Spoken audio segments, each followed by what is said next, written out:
வணக்கம். தமிழகம் செய்திகளோடு இணைந்து கொள்ளும் நான் மகளினே கமல்நாதன். முதலில் தலைப்பு செய்திகள். ஜனாதிபதி தேர்தலில் ரணிலுக்கு ஏற்பட்டுள்ள சிக்கல். நாமல் சார்பில் கட்டுப்பணம் செலுத்தப்பட்டுள்ளது. அரசு சேவை குறித்து அமைச்சரவை வழங்கியுள்ள அனுமதி. தரமற்ற மருந்து பொருட்கள் இறக்குமதி தொடர்பில் வெளியான அறிவிப்பு. இலங்கை தொடருந்து நிலையங்களில் ஏற்பட்டுள்ள மாற்றம். வளிமண்டலவியல் திணைக்களம் விடுத்துள்ள அறிவிப்பு.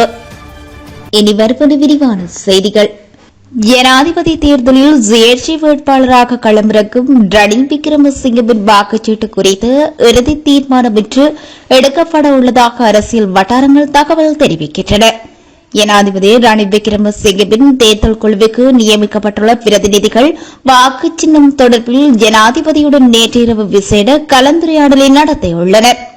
சமகால ஜனாதிபதி ரணில் விக்ரமசிங்கவுடன் பல அரசியல் குழுக்கள் இணைந்து செயற்படுவதாக ஐக்கிய தேசிய கட்சியின் நிறைவேற்று பணிப்பாளர் பிரசன்ன ஜியாமல் ஜிரணர் தெரிவித்துள்ளார். எனினும் ஜனாதிபதி இதய சின்னத்தில் போட்டியிட தயாராகி வருவதாக ஊடகங்களில் செய்தி வெளியாகின.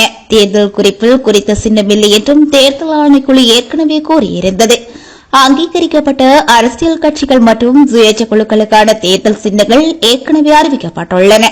விசேட வர்த்தகமானி அறிவித்தலூடாக தேர்தல்கள் ஆணைக்குழு தேர்தல் குறிப்பை அறிவித்துள்ளது. அதற்கமைய அரசியல் கட்சிகளுக்கு ஒதுக்கப்பட்ட சின்னங்களின் எண்ணிக்கை 84 ஆக்கமத்துடன் அரசியல் கட்சிகளுக்கு ஒதுக்கப்படாத 115 அடையாளங்களும் வர்த்தகமானி அறிவித்தலில் உள்ளடங்கப்பட்டுள்ளன. இலங்கையிலிருந்து கடத்தி வரப்பட்டதாக கூறப்படும் சுமார் 6.6 கிலோ தங்கம் தமிழகத்தில் பறிமுதல் செய்யப்பட்டுள்ளது. பறிமுதல் செய்யப்பட்ட இந்த தங்கத்தின் மதிப்பு 4.5 கோடி இந்திய ரூபாய்களாகும். வருவாய் புலனாய்வு இயக்குநர்களுக்கு கிடைத்த நம்பகமான தகவலின் அடிப்படையில் இந்த தங்கம் கைப்பற்றப்பட்டுள்ளது. இலங்கையிலிருந்து கடல் வழியாக இந்த தங்கம் தமிழகத்துக்கு கடத்தி வரப்பட்டதாக விசாரணைகளில் தெரிய வந்துள்ளது.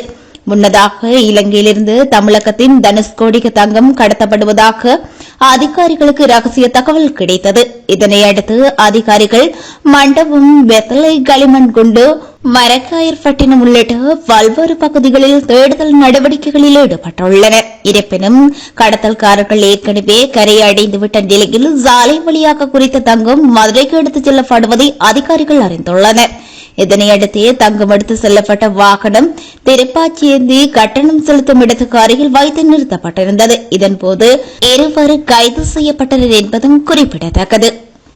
ஸ்ரீலங்கா பொதுஜன முன்னணியின் ஜனாதிபதி வேட்பாளர் நாமல் ராஜபக்சவின் சார்பில் கட்டுப்பணம் செலுத்தப்பட்டுள்ளது. இன்றைய தினம் நாமல் ராஜபக்ச சார்பில் கட்டுப்பணம் சற்று முன்னர் செலுத்தப்பட்டுள்ளது. ஸ்ரீலங்கா பொதுஜன முன்னணியின் பொதுச் செயலாளர் சட்டத்திரடி ஜாகர காரியவசன் நாமல் சார்பில் கட்டுப்பணம் செலுத்தியுள்ளார். ஏற்கனவே ஜமபிப கட்சியின் சார்பில் நாமல் ராஜபக்ச என்ற மற்றொரு வேட்பாளரும் கட்டுப்பணம் செலுத்தியிருந்தார் என்பதும் குறிப்பிடத்தக்கது. இன்று நண்பர்களுடன் கட்டுப்பணம் செலுத்தும் கால அவகாசம் பூர்த்தியாவதுடன் நாளைய தினம் வேட்புமனு தாக்கல் செய்ய முடியும் என தேர்தல் ஆணைக்குழு தெரிவித்துள்ளது. பாதாள உலக குழுக்கள் அல்லது போதைப்பொருள் வர்த்தகர்கள் நாட்டை அழிப்பதற்கு இடமளிக்க முடியாது என ஜனாதிபதி ரணில் விக்ரமசிங்க தெரிவித்துள்ளார். புதிய தொழில்நுட்பங்களை பயன்படுத்தி நாட்டில் இடம்பெறும் பாதாள உலக குழு செயற்பாட்டுகளை கட்டுப்படுத்தக்கூடிய புதிய சட்டங்கள் அறிமுகம் செய்யப்படும் எனவும் அவர் குறிப்பிட்டுள்ளார். போலீஸ் விசேட அதிரடிப்படையின் அலுவலகம் ஒன்று நேற்று அங்குரார்ப்பணம் செய்து வைக்கும் நிகழ்வில் பங்கேற்ற போதே இவர் இதனை கூறியுள்ளார். சாதாரண குற்ற செயல்களுக்கும் விசேட குற்ற செயல்களுக்கும் இடையில் இன்று வித்தியாசம் இல்லாமல் போயுள்ளதாக குறிப்பிட்டுள்ளார். ஒன்றாக இணைந்திருந்த கும்பல்களை நாம் கடந்த காலங்களில் குற்றவாளிகள் குழுக்கள் என குறிப்பிட்டோம். எனினும் இன்று அந்த குற்றவாளி கும்பல்களிடையே மோதல் இடம்பெற்று வருவதாகவும் போதைப்பொருள் வர்த்தகத்திலும் இவ்வாறு குழு மோதல்கள் காணப்படுவதாகவும் அவர் கூறியுள்ளார். இந்த குற்ற செயல்களை கட்டுப்படுத்த விசேட நடவடிக்கை எடுக்கப்பட வேண்டும் எனவும் அவர் தெரிவித்துள்ளார். பாதாள உலக குழு உறுப்பினர்களுக்கு புதிய தொழில்நுட்பங்களை பயன்படுத்த முடியும் எனவும் அதனை கட்டுப்படுத்தும் விசேட புதிய சட்டங்கள் உருவாக்கப்பட வேண்டும் எனவும் அவர் குறிப்பிட்டுள்ளார். போதைப்பொருள் ஒழிப்பிற்கு ஒரு நிறுவனம் உருவாக்கப்பட்டு அந்த நிறுவனத்தின் விசேட அதிகாரங்களை வழங்குவதற்கு எதிர்பார்ப்பதாக ஜனாதிபதி ரணில் கூறியுள்ளார். 2025ஆம் ஆண்டிலிருந்து 3 ஆண்டுகளுக்குள் அரசு சேவையை டிஜிட்டல் மயமாக்க நடவடிக்கை எடுக்கப்பட்டுள்ளதாக போக்குவரத்து மற்றும் நெடுஞ்சாலைகள் வெகுஜன ஊடகத்துறை அமைச்சரும் அமைச்சரவை பேச்சாளருமான கலாநிதி பந்துல குணவர்த்தன தெரிவித்துள்ளார். அரசு சேவையில் சாத்தியமான அனைத்து பகுதிகளிலும் டிஜிட்டல் மயமாக்கல் மற்றும் தன்னியக்க மயமாக்கலூடாக இலத்திரனியல் கட்டமைப்பு மூலம் அரசு நிர்வாக முறையை அறிமுகப்படுத்த அமைச்சரவை அங்கீகாரம் வழங்கியுள்ளது. அரசாங்க தகவல் திணைக்களத்தில் நேற்று நடைபெற்ற அமைச்சரவை முடிவுகளை அறிவிக்கும் செய்தியாளர் மாநாட்டில் கலந்து கொண்டு கருத்து தெரிவித்த போது அமைச்சர் இதனை தெரிவித்துள்ளார். மேலும் அனைத்து அரசு ஊழியர்கள் மற்றும் ஓய்வூதியம் பெறுவோர் குறைந்தபட்சம் 1000 ரூபாய் மாதாந்த பங்களிப்புடன் சலுகைகளை அனுபவிக்கும் வகையில் 2025 ஜனவரி முதல் மருத்துவ காப்புறுதி முறையை நடைமுறைப்படுத்துவதற்கு அமைச்சரவை அங்கீகாரம் வழங்கியுள்ளதாக அமைச்சர் மேலும் தெரிவித்துள்ளார். இலங்கை தொடருந்து திணைக்களத்துக்கு சொந்தமான தொடருந்து நிலையங்கள் மற்றும் கட்டடங்களின் கூரைகளில் சோரியம் மின்கலங்களை பொருத்தி சூரிய சக்தி மூலம் மின் உற்பத்தியை ஆரம்பிப்பதற்கு அமைச்சரவை அங்கீகாரம் வழங்கியுள்ளது. திணைக்களத்துக்கு சொந்தமான 300க்கு அதிகமான தொடருந்து நிலையங்கள் காணப்படுகின்றன. குறைந்த தொடருந்து நிலையங்கள் மற்றும் கட்டடங்களின் கூரைகளில் சூரிய மின்கலங்களை பொறித்து சூரியம் மூலம் மின் உற்பத்தியை ஆரம்பிப்பது மிகவும் பொருத்தமானது என அடையாளம் காணப்பட்டுள்ளது. இதற்கமைய அரசு தனியார் வங்குடைமை முறையில் இத்திட்டத்தினை நடைமுறைப்படுத்துவதற்கு போக்குவரத்து மற்றும் நெடுஞ்சாலைகள் அமைச்சர் சமர்ப்பித்த யோசனைக்கு அமைச்சரவை அங்கீகாரம் வழங்கியுள்ளது. இலங்கையை அண்மித்துள்ள தாழ்வான வளிமண்டலத்தின் கொந்தளிப்பான தன்மை காரணமாக நாடு முழுவதும் தற்போது காணப்படும் மழை நிலைமை தொடரும் என எதிர்பார்க்கப்படுவதாக திணைக்களம் தெரிவித்துள்ளது. இதற்கமைய மேல் சப்ரகமும் மத்திய மற்றும் தென் மாகாணங்களிலும் அவ்வப்போது மழை அல்லது இடியுடன் கூடிய மழை பெய்யக்கூடும் என வளிமண்டலவியல் திணைக்களம் தெரிவித்துள்ளது.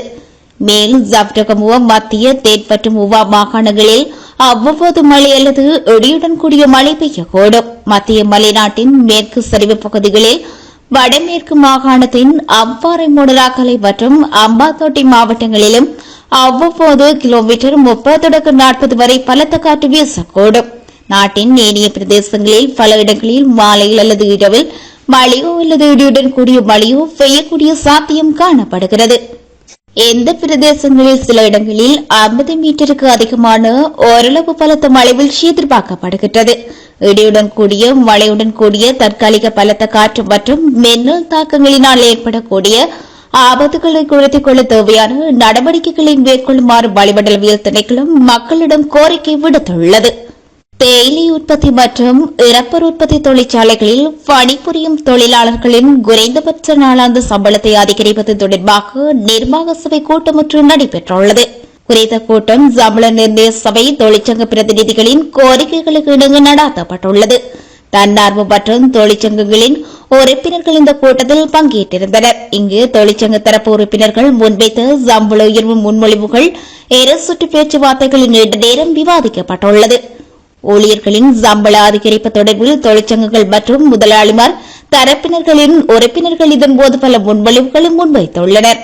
மேலும் தொழிற்சங்கங்கள் இரண்டினதும் உறுப்பினர்களால் முன்வைக்கப்பட்ட முன்மொழிவுகள் ஆராயப்பட்டு இறுதியாக பின்வரும் பிரேரணை தொடர்பில் நிர்வாக சபை உறுப்பினர்களின் இணக்கத்தை பெறுவதற்கு பரிந்துரைக்கப்பட்டுள்ளது.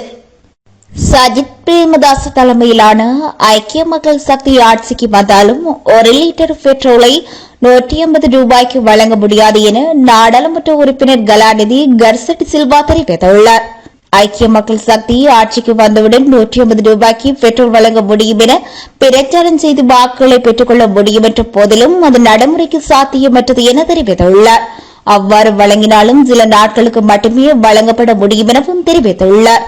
தற்பொழுது 24 மணித்தியாலங்களும் மின்சாரம் வழங்கப்படுவதாகவும் எரிபொருட்களுக்கு வரிசை நிற்க வேண்டியதில்லை எனவும் அதனை ஏற்றுக்கொள்ள வேண்டும் எனவும் தெரிவித்துள்ளார். யாழ்ப்பாணம் சேதாகுளம் பகுதியில் 2 குழுக்களிடையே ஏற்பட்ட மோதலில் 3 படகுகள் தீ வைத்து எரிக்கப்பட்டதுடன் ஒரு படகு முற்றாக சேதமடைந்துள்ளது. சேத்தாகுளம் கடற்கரையில் நேற்றிரவு 9 மணியளவில் இரு குழுக்களுக்கு இடையில் ஏற்பட்ட வாய்த்தக்க மோதலாக மாறியது அடுத்து கடற்கரையிலிருந்து மீன்பிடி வாடி மற்றும் படகுகளுக்கு தீ வைக்கப்பட்டுள்ளது. அதில் வாடிகள் சில எரிந்த நிலையில் 3 படகுகள் தீக்கிரையாக்கியுள்ளது.